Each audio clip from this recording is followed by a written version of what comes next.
In this guide, I'm going to show you how you can turn on auto sprint here in Call of Duty Black Ops 7 so you automatically sprint just by moving forward. This is super simple to do, so we're going to dive straight into this, but before we do, make sure to like the video and subscribe to the channel with all notifications on. It really does help the channel and lets us know that you want more content like this. We'd greatly appreciate it, and if at any point throughout this guide you have any questions, just ask them down in the comment section below and we can help you out further. I'm going to be doing my best to reply to every single comment down there.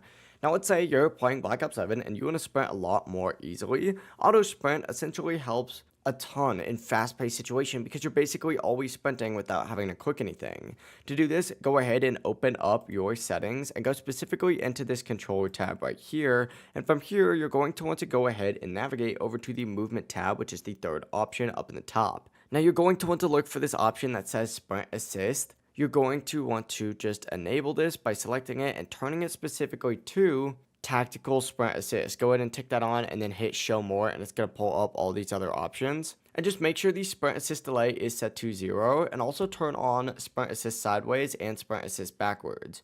Once all of those are enabled, your character is going to automatically sprint in every single direction, whether it's forward, sideways, backwards, whatever it might be. You're always going to be sprinting without having to press anything. This is obviously going to make movement a lot easier and a lot faster, but that's all you need to do. If this guide did help you out, make sure to like the video and subscribe to the channel with all notifications on. It really does help the channel and lets us know that you want more content like this. We'd greatly appreciate it, and if at any point throughout this guide you do have any questions, just ask them down in the comment section below and we can help you out further. Have a great rest of your day though. Peace.